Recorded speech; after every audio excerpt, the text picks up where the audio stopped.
RBI reserve bank of India గత శుక్రవారం రోజు తన యొక్క మానిటరీ పాలసీని రిలీజ్ చేయడం జరిగింది. మానిటరీ పాలసీ యొక్క ప్రధాన ఉద్దేశం ఏంటంటే దేశంలో ఉన్నటువంటి మనీ సర్క్యులేషన్ని నియంత్రించడం అనే పరపతి నియంత్రణే ప్రధాన ఉద్దేశంగా ఆర్బీఐ తన యొక్క మానిటరీ పాలసీని రిలీజ్ చేయడం జరుగుతుంది. అంటే దేశంలో మనీ సర్క్యులేషన్ ఎక్కువ అయినా కూడా అప్పుడు ద్రవ్యోల్బణం పెరుగుతుంది. అంటే వస్తువుల యొక్క ధరలు విపరీతంగా పెరగడం జరుగుతుంది. ఒకవేళ మార్కెట్లో మనీ సర్క్యులేషన్ తక్కువ ఉన్నా వస్తువుల యొక్క ధరలు తగ్గిపోవడం జరుగుతుంది.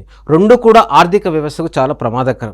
సో వీటిని నియంత్రించడం కోసం రిజర్వ్ బ్యాంక్ ఆఫ్ ఇండియా ప్రతి 2 నెలలకు ఒకసారి తన యొక్క పరపతి విధానాన్ని ప్రకటించడం జరుగుతుంది. అదే క్రమంలో గత శుక్రవారం రోజు ఆర్బీఐ గవర్నర్ సంజీవ్ మల్హోత్రా గారు తన యొక్క పరపతి విధానాన్ని ప్రకటించడం జరిగింది.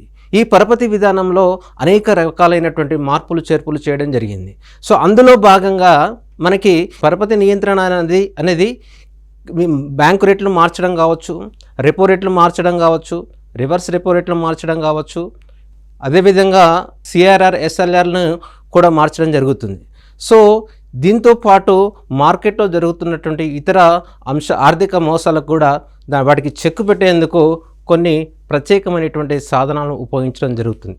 సో ఈ మధ్య కాలంలో అతి ముఖ్యంగా జరుగుతున్నటువంటి మోసం సైబర్ నేరగాళ్ళు ఖాతాదారుల యొక్క ఖాతాల్లోకి చొరబడి ఖాతాదారుల యొక్క సొమ్మును కాజేయడం జరుగుతుంది. వీటిని నియంత్రించడం కోసం ఆర్బీఐ తన యొక్క పరపతి విధానంలో నూతన ఒక స్టెప్ తీసుకోవడం జరిగింది.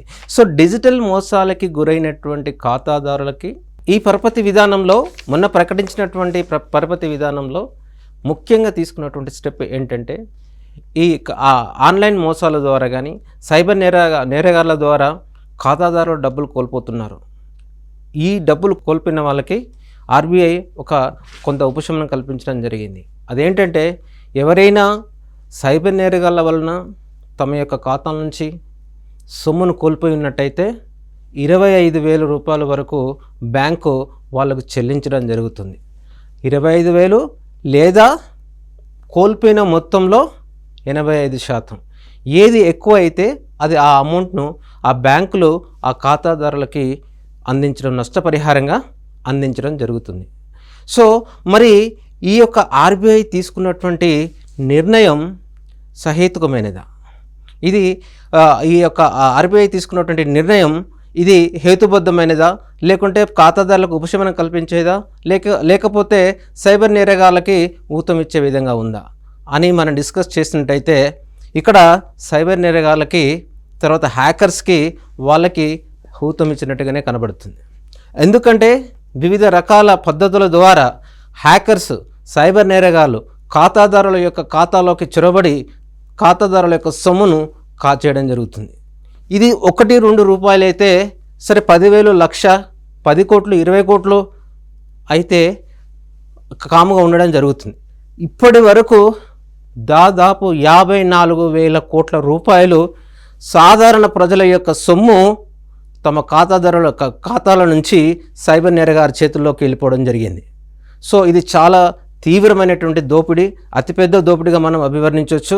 ఈ 54,000 కోట్ల రూపాయలు అనేది ఒక చిన్న రాష్ట్రం యొక్క మొత్తం బడ్జెట్, ఒక చిన్న దేశం యొక్క బడ్జెట్గా మనం గుర్తించవచ్చు. ఇంతగానం జరుగుతున్నప్పటికీ కూడా బ్యాంకులు మాకు సంబంధం లేదన్నట్టుగానే వాళ్ళు చూడడం జరుగుతుంది. అదేవిధంగా ప్రభుత్వాలు కూడా దీనికి వ్యతిరేకంగా దీన్ని అరికట్టడం కోసం ఎలాంటి స్టెప్స్ కూడా, ఎలాంటి నివారణ చర్యలు కూడా తీసుకున్నట్టుగానే మనకు కనబడడం జరుగుతుంది. సో ఈ క్రమంలో ఖాతాదారులు తమ యొక్క అకౌంట్ నుంచి డబ్బులు ఏ విధంగా కోల్పోతున్నారంటే, సామాన్యంగా జనరల్గా చెప్పుకున్నట్టయితే ఖాతాదారులకు ఈ సైబర్ నేరగాన్లో పిన్స్ పంపించడము, అంటే పాస్వర్డ్ను జనరేట్ చేసి పంపించడము, అది వీళ్ళు ఇమ్మీడియట్గా బ్యాంకు నుంచి కాల్స్ వస్తున్నాయి అన్నట్టుగా వాళ్ళకి షేర్ చేయడము, తద్వారా ఖాతాదారులు తమ యొక్క సొమ్మును డైరెక్ట్గా హ్యాకర్ చేతిలోకి పెట్టి అందించడం జరుగుతుంది. అంతేకాకుండా జనరల్ ఖాతాదారులు లేకుంటే ప్రజలు పబ్లిక్ ప్లేసులలో, అంటే రైల్వే స్టేషన్లో కావచ్చు, పార్కులలో కావచ్చు, లేకపోతే సినిమా హాల్లో కావచ్చు, అక్కడ ఉన్నటువంటి వైఫైని ఉపయోగించుకోవడం వల్ల ఆ వైఫైని ఉపయోగించుకొని ఈ యొక్క ప్రజలు తమ యొక్క ఖాతాల నుంచి ఆన్లైన్ ట్రాన్సాక్షన్ కావచ్చు, యూపీఐ పేమెంట్సే కావచ్చు, సో ఏదో రకంగా పేమెంట్స్ చేయడం జరుగుతుంది. అంటే పబ్లిక్ ప్లేస్లో ఉన్నటువంటి వైఫైని ఉపయోగించుకోవడం వల్ల. సో దాని ద్వారా ఏంటంటే ఖాతాదారులకు సంబంధించినటువంటి పూర్తి వివరాలు సైబర్ చేతిలోకి అందించడం జరుగుతుంది. సో ఇది కూడా ఒక రకమైనటువంటి అంటే ఇది కూడా ఒక రకంగా ఖాతాదారులు దీనివల్ల కూడా మోసపోవడం జరుగుతుంది. అంతేకాకుండా ఖాతాదారులు సాధారణంగా వీక్ పాస్వర్డ్ పెట్టుకోవడం జరుగుతుంది. ఎప్పుడు జనరల్గా 1234 60 ఇట్లా 3456 ఇలాంటి రెగ్యులర్ పాస్వర్డ్ పెట్టుకోవడం వల్ల సైబర్ నేరగాళ్ళకి ఒక ఊతం ఇచ్చినట్టుగా అయిపోతుంది. అదేవిధంగా ఒకే పాస్వర్డ్ డెబిట్ కార్డ్కి, క్రెడిట్ కార్డ్కి, ఆన్లైన్ బ్యాంకింగ్ సిస్టానికి, తర్వాత యూపీఐ పిన్కి, తర్వాత ఫోన్పేకి వీటికి ఉపయోగించడం వల్ల కూడా ఒకే నెంబర్, ఒకే పిన్ ఉపయోగించడం వల్ల, ఒకే పాస్వర్డ్ ఉపయోగించడం వల్ల కూడా వీళ్ళు ఈజీగా సులువుగా మోసపోవడం జరుగుతుంది. సో అంతేకాకుండా ఖాతాదారులు ఈ యొక్క తరచుగా ఈ మోసపోవడం జరుగుతుంది కాబట్టి సైబర్ నేరగాళ్ళ చేతుల నుంచి పోతున్నారు కాబట్టి దానికి నియంత్రణకు సంబంధించిన అవగాహన కార్యక్రమాలు ప్రభుత్వం చేపట్టాలి, బ్యాంకులు చేపట్టాలి. సో అది చేపట్టడంలో ప్రభుత్వాలు కూడా విఫలమవుతున్నాయి. సో ఇక్కడ 3 పార్టీలు మనం ప్రధానంగా డిస్కస్ చేయొచ్చు. ఇక్కడ ఒకటి హ్యాకర్స్ ఉన్నారు, ఖాతాదారులు ఉన్నారు, బ్యాంక్స్లు ఉన్నారు. సో ఇంత సొమ్ము ₹1 కోటి 10 కోట్లు అయితే మనం చిన్న అంశంగానే పక్కన పెట్టచ్చు. కానీ ఆల్మోస్ట్ 54,000 కోట్ల రూపాయలు సైబర్ నేరగాళ్ళ వెళ్ళిపోవడం జరిగింది. సో ఈ అంశాన్ని మనం అరికట్టాలంటే ఏం చేయాలి?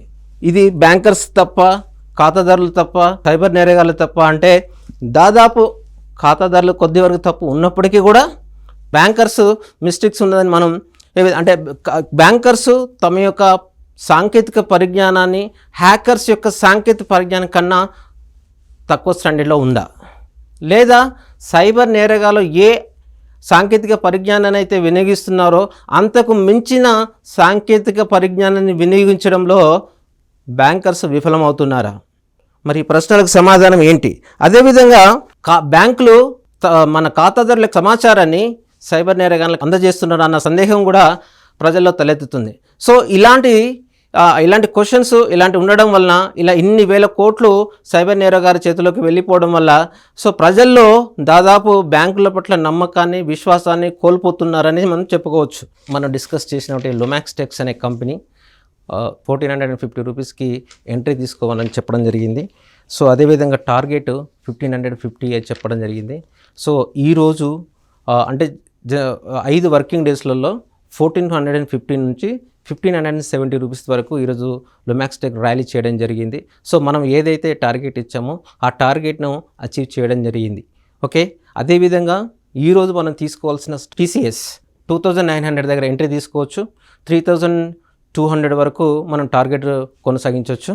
అదేవిధంగా స్టాప్ లాస్ వచ్చేసి 2800గా నిర్దేశించుకోవచ్చు. సో ఈరోజు TCS, కేన్స్ను కూడా మనము బై చేయడానికి ఇక్కడ అవకాశం ఉంది.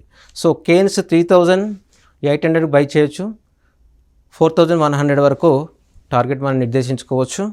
3700 స్టాప్ లాస్గా నిర్దేశించుకోవచ్చు.